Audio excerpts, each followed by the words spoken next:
thing, but what I really wanted to talk to you about is one dua that changed my attitude about a lot of things.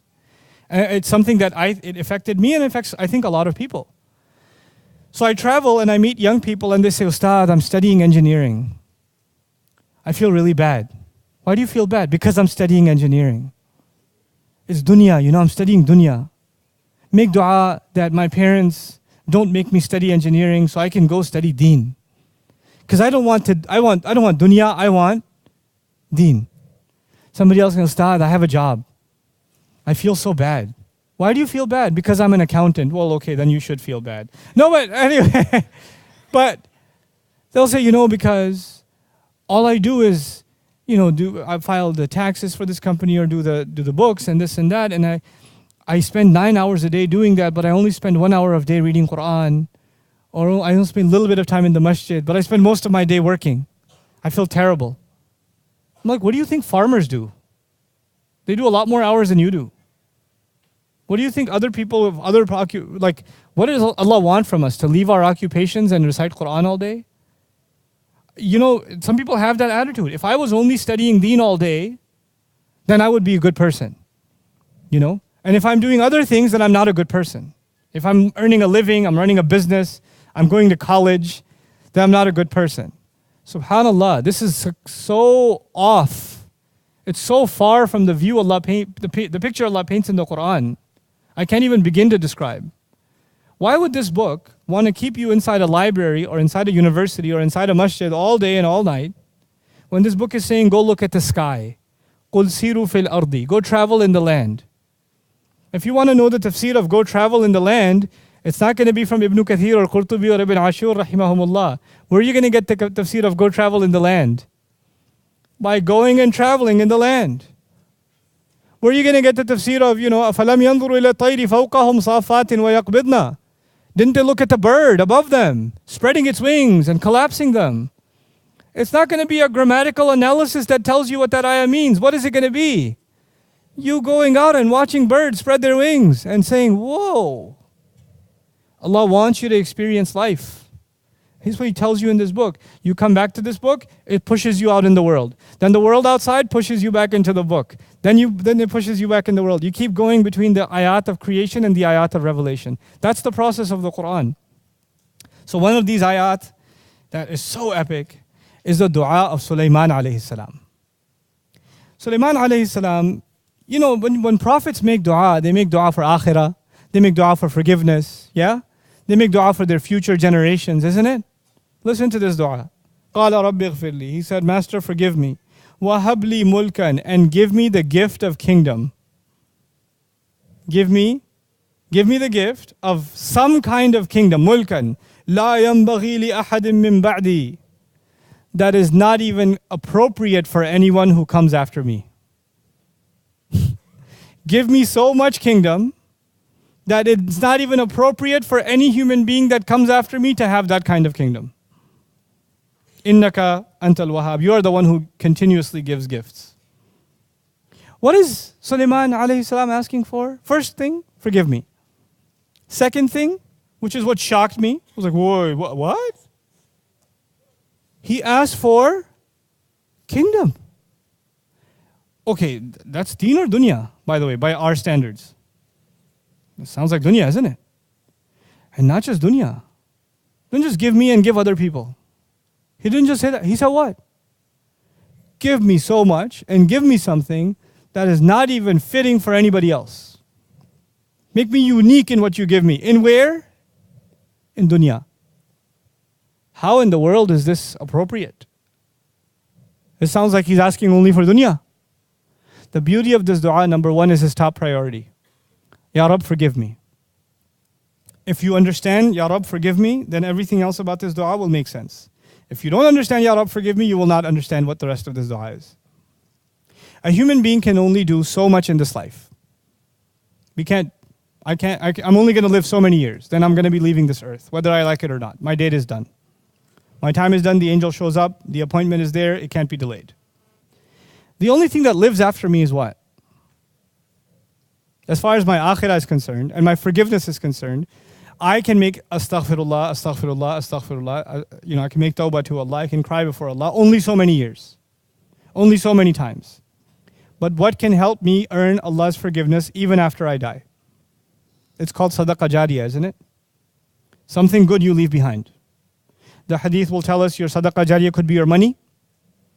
One of the most beautiful forms of sadaqah jariyah is what? Your children, they do good deeds after you, yes? Allah has given different people different blessings. Some people have money, they don't have children. Some people have children and they don't have money. But al-malu wal-banuna zinatul hayati dunya. Money is a part of the beauty of this life. Children are a part of the beauty of this life, isn't it? Now Allah gives certain people certain capabilities and other people other capabilities. If you study the prophets in the Quran, they don't all have the same talents. They have different personalities and they have different special skills. They have different highlights. The thing about Sulaiman alayhi salam, his special ability is governance. He knows how to govern. He knows how to take control. He knows how to even control the rebellion of who? Of jinn. He can even do that. So he has an unusual capability of government and controlling resources and making things, putting things to service. Now, is that a common quality or a very rare quality? The more power you get in government, the more corruption you get. Okay? The more absolute authority you have, the more absolute problems you have. Absolute power corrupts absolutely. So one of the greatest kingdoms in human history is the pharaohs. Case in point, you know. Now Sulaiman alayhi salam is in a unique position. He has kingdom and he knows how to use it for good. What kind of sadaqah jariyah can he leave behind? Unmatched. He sees an opportunity for his akhirah to be reconciled by the talent that Allah has given him. And the talent Allah has given him is remarkable.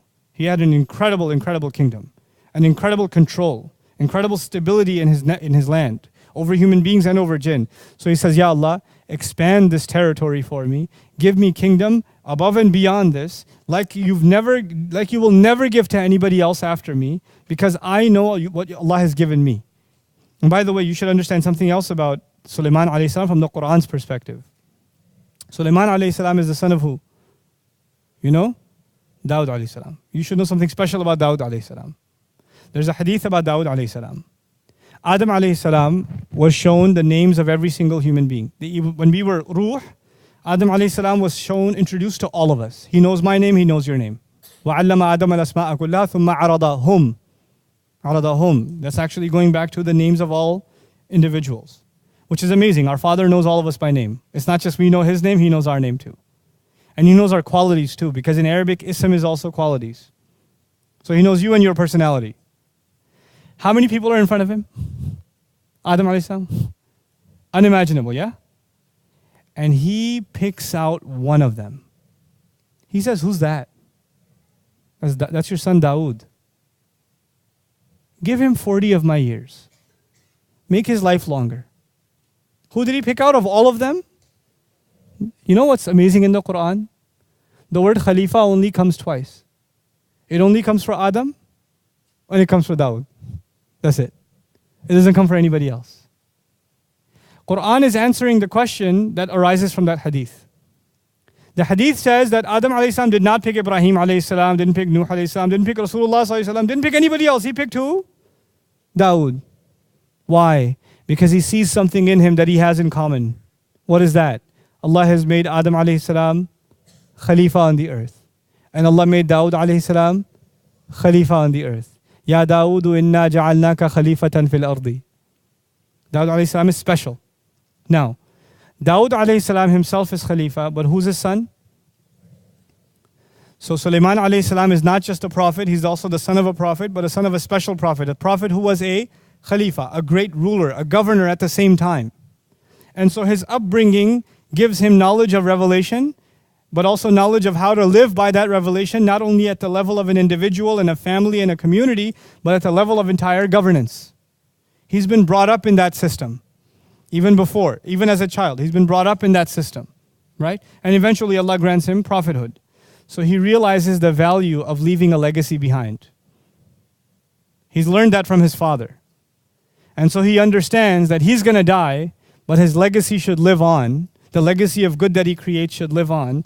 And Ya Allah, give me something that doesn't even, because he knows his children are not going to get it the same way he got it from his dad. لا ينبغي لأحد من بعدي. Now what does that mean for you and me? You know, some people, they can't handle fame. Some people can't handle money. Some people can't handle a compliment. I've met people who say when I'm making salah and somebody passes by, it messes me up. Now they think I'm a righteous person. Other people, they could be anywhere and they're praying and they don't care, the universe doesn't exist for them, right? So some people have a stronger, thicker skin. Some people have weaker skin. Different people have different weaknesses. Some people have a hard time waking up early in the morning. Doesn't that happen? Other people have a hard time with other things. Like, for example, one of the gifts of Allah to me, may Allah keep it this way, one of the gifts of Allah to me is fame doesn't bother me and it doesn't make me happy.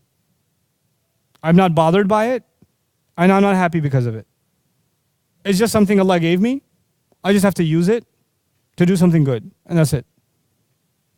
It's nothing else. If I was teaching this class and there was one table of students, or there's like, I can't count how many tables of students, it won't matter. I'm still going to teach what I'm going to teach. It doesn't matter. If the camera's on or not on, doesn't matter. That's it's the way I'm programmed. Alhamdulillah. Other things bother me. I won't tell you those. Other things, I have lots of weaknesses. You talk to my family about those, you know.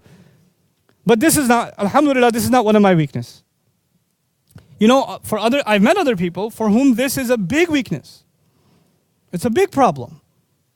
So the first thing you have to recognize is what is your weakness and what is your strength. And once you find your strength, then you ask Allah to give you and give you and give you in what you have strength, so you can put all of it to the service of Allah's deen, so you can leave a legacy. Ya Allah, if this is not going to mess me up, then give me more of it, because I can put it to work for your deen. Like Uthman radiallahu anhu should be asking for more wealth. He should ask. You know why? Because even after being a millionaire, does the wealth mess him up? No. Someone like a Qarun should not ask for more wealth, because whatever he has messed him up enough already. You understand? So not everybody's going to ask for the same thing. Because the strength of Sulaiman alayhi salam is he has power, but it doesn't corrupt him. He has power, but it doesn't corrupt him. So he asks Allah, give me more and more and more and more and more of power, so I can take all of it and serve what?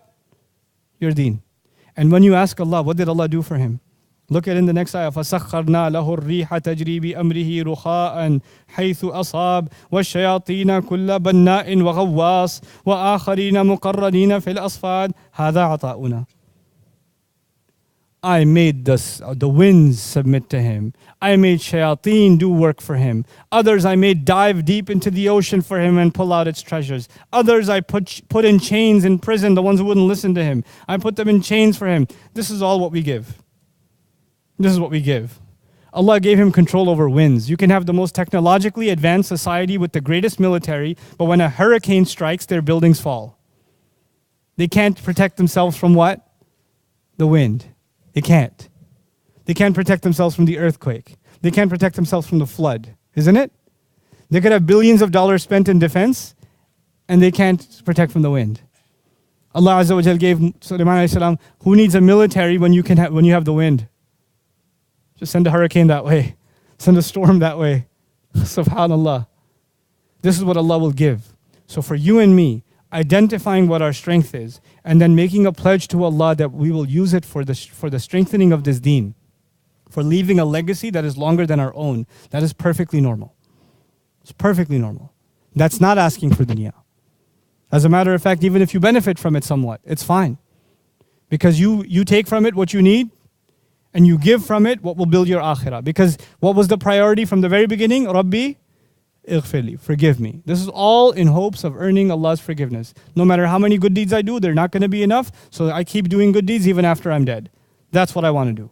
Every one of you should be thinking like that. Every one of you. What is the strength Allah has given me, and how can I put it to good use, and how can Allah build my talent to make it even better, so I can benefit even more. May Allah Azza wa Jal make us people of benefit and help us understand the beautiful and the perfect word of His. Barakallahu li wa lakum. Assalamu alaikum wa rahmatullahi wa barakatuh.